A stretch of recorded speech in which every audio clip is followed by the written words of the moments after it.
Nag-red alert na po kami for the quick response team. Handa nang umalalay ang Department of Social Welfare and Development anumang oras silang kailanganin pagpasok ng bagyong Inday at sa posibleng epekto ng habagat. Ayon sa DSWD, nakastandby na ang kanilang mga quick response team at mga gamit upang agad na makapagbigay ng tulong sakaling lumala ang sitwasyon.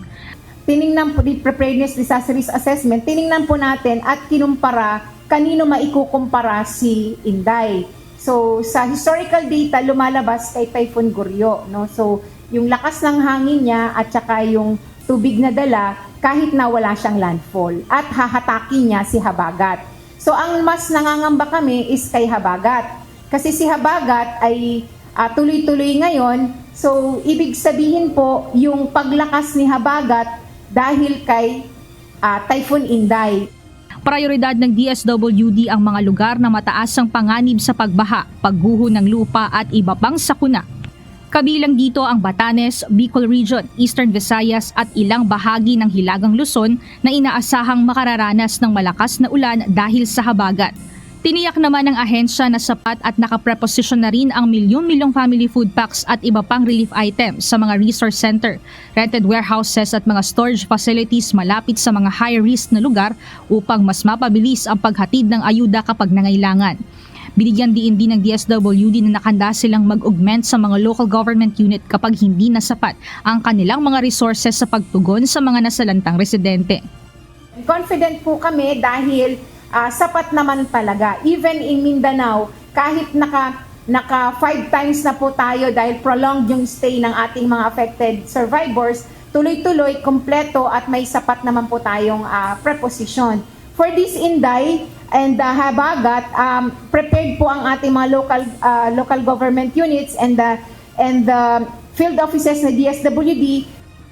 Sa kabila ng paghahanda, may nakikita ang DSWD na lapses o pagkukulang sa disaster response. Ito ang kakulangan ng mga women and child-friendly spaces o mga silid na nakalaan lamang para sa mga kababaihan at mga bata sa mga evacuation center.